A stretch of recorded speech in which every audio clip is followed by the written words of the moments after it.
Alors la valeur du travail en islam, elle est indiscutable. Le prophète sallallahu alayhi wa sallam disait « Je n'aime pas voir l'homme oisif », mais cette valeur, elle prend son sens dans l'unicité de l'islam. Donc en islam, la notion de travail, elle n'est pas dissociée des autres activités de notre vie.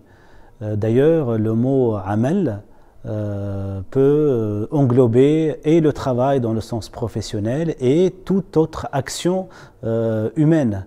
D'où ce rapport important donc avec la notion d'unicité que l'islam, sur laquelle l'islam est centré. Aujourd'hui, dans notre époque moderne, ce sens de travail, cette valeur travail, a pris le dessus parfois sur d'autres aspects et d'autres dimensions et d'autres activités dans notre vie. Aujourd'hui, quand on demande à quelqu'un « qu'est-ce que vous faites dans la vie ?», il répond son métier, pour dire à quel point toute l'existence humaine de l'homme moderne est devenue chez certains résumée à son activité professionnelle. L'identité même de l'homme est parfois résumée, réduite à son métier et à son activité professionnelle. Ce qui explique en partie toutes les problématiques et toutes les difficultés et toutes les maladies de société qu'on rencontre aujourd'hui dans le domaine professionnel. Précarité, épuisement, aliénation, problèmes de famille, problèmes de société, une division donc entre les hommes et à l'intérieur même des hommes, alors que à la base, toute activité humaine devrait lui permettre d'avancer spirituellement, d'évoluer, de grandir et de s'accomplir.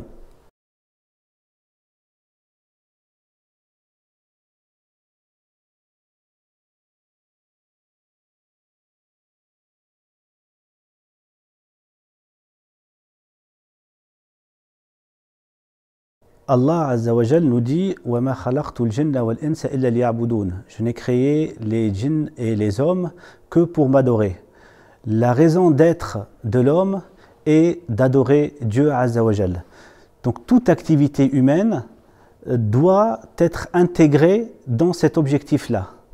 En gros, pour revenir au travail, le musulman, le croyant, n'a en réalité qu'un seul travail.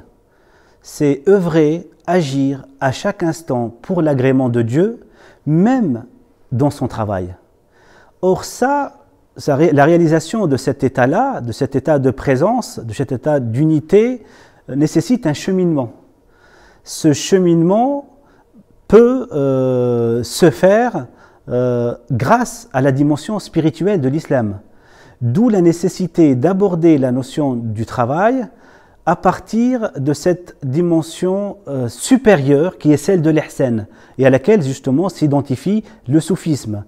Parce que pour comprendre le sens réel intérieur du travail, il faut dépasser la dimension ou le côté des mu'amalat et du contexte socio-économique pour plonger dans ce qu'il nous apporte au niveau de notre cheminement vers Dieu, au niveau de notre cheminement intérieur. Et c'est pour ça qu'il faut aborder cette notion de travail à partir de la parole de Dieu, mais c'est aussi le travail qui nous permet de mieux comprendre cette parole divine.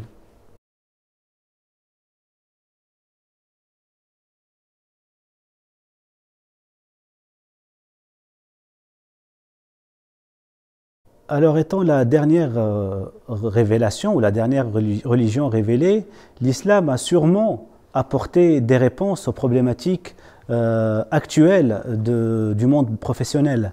Et ces problématiques, justement, le risque, c'est que même les musulmans eux-mêmes s'y retrouvent ou se retrouvent affrontés plus que d'autres à ces problématiques s'ils ne reviennent pas au sens intérieur et spirituel du travail. Aujourd'hui, le croyant ou le musulman est parfois même plus exposé que d'autres à ces problématiques de travail. Pourquoi? Parce que lui, il a aussi cette exigence d'allier, d'harmoniser, d'une part sa vie au quotidien, et puis sa vie spirituelle et son lien avec Allah. Donc il a encore une exigence supplémentaire par rapport à d'autres individus. D'où la nécessité justement de chercher le sens du travail.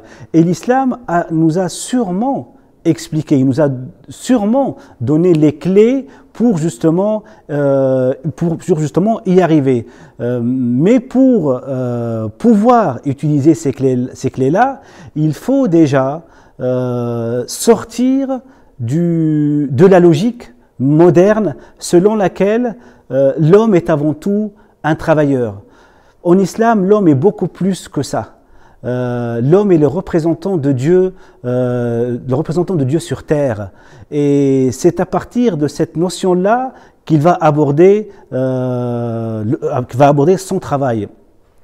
Et pour justement réaliser cette lieutenance, ce statut de représentant de Dieu sur terre, il faut un cheminement spirituel. Et il ne faut pas justement tomber dans des pièges, par exemple, comme le fait de répéter aujourd'hui que le travail est un acte d'adoration. Al-amalu ibada. Oui, le travail est un acte d'adoration. Mais toute chose faite en vue de Dieu est un acte d'adoration. Et le risque, c'est d'utiliser ce type de phrase pour justement fuir l'adoration au nom du fait que le travail est un acte d'adoration.